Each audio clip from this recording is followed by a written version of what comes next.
This is the third or fourth time that I've put on this show, and with each showing it has developed and evolved.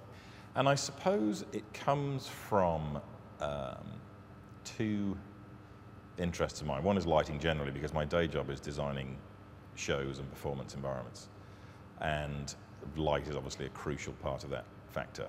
And over the period of time I've been doing that, which is about 30 years, the lights, the kind of fixtures that are available have changed beyond recognition.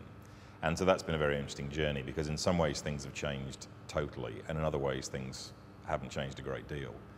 The other factor was an art form known as Lumia, which is light art, essentially. And the kind I was interested in, you could easily mistake for 1960s oil wheel type installations. But actually it turns out that the form is much older than that, and one of the early proponents was a guy called Thomas Wilfred, who was Danish-American and was working in the 1920s. And he made these machines that made light shows. And they started off being quite small, and they looked like, I guess, like an old-fashioned television, where you had a paper screen with the mysterious workings behind it that would make these sort of Doctor Who meets iTunes kind of patterns. And it was all very mysterious, and he took it terribly seriously. Each one was a composition and had an opus number, literally. And where it becomes more interesting for me was he then developed a kind of projector that would do this. And so he would give visual recitals in concert halls and in public spaces. And the audience were expected to sit there in total silence and watch his compositions, his various opuses. And anyhow, he obviously was a great talent and a great artist, but my sort of joke is that he wasn't very funny, and he took it all terribly seriously.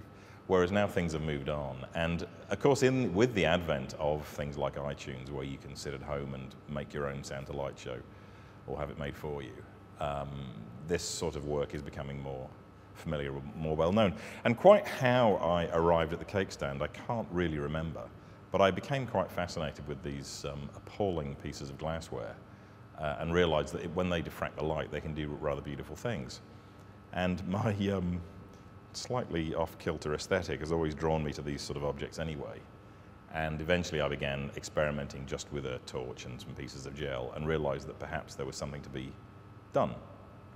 And the first show I put on was about 1.5 years ago, where there were two different kinds of turntables. There were some that were underlit, like these, that refracted light through the glass objects, and some that were top lit, and I was experimenting with reflecting light off things like CDs, and they would make all sorts of patterns.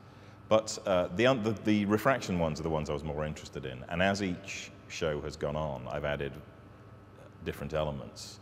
The last show I did was in Dublin at a place called the Science Gallery at Trinity College, and I experimented with little laser pointers, and they do really remarkable things.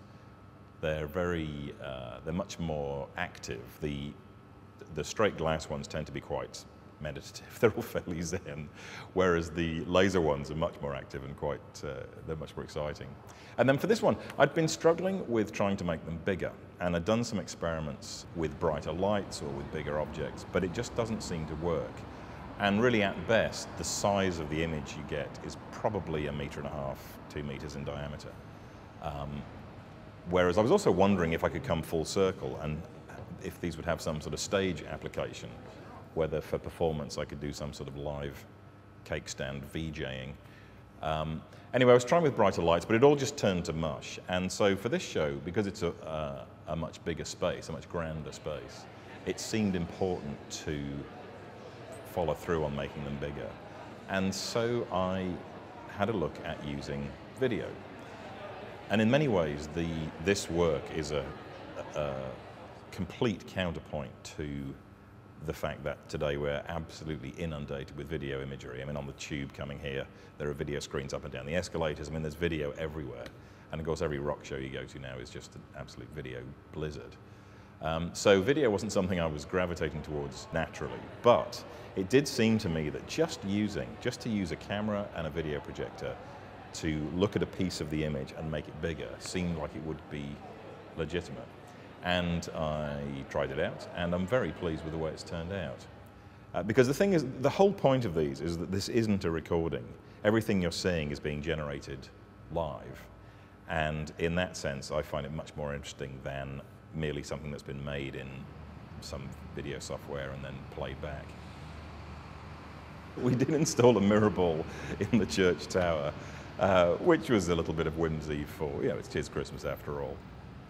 Putting the work into this space, into this church space, was surprising in that it almost had the opposite effect that I'm sure you get from some of your other artists, in that because these are such meditative pieces, in the previous context where I've tried them, their resonance seemed to be balanced, whereas putting this sort of thing into a church, in a way it almost seemed too obvious because they are such meditative things.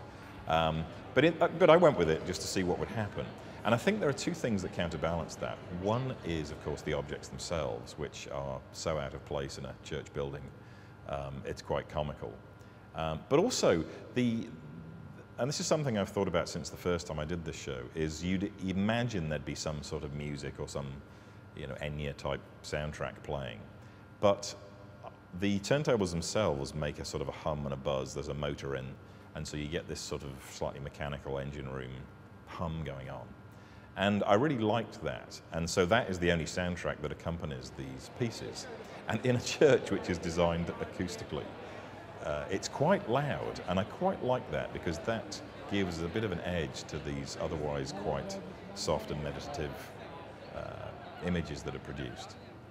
And more than anything, really, this is about transforming objects, or to put it another way, finding beauty in unusual places. Again, the world we live in now with advertising and junk TV and all of the above, we're so instructed as to what is beautiful or what is attractive, and so many things are pre-approved for our enjoyment.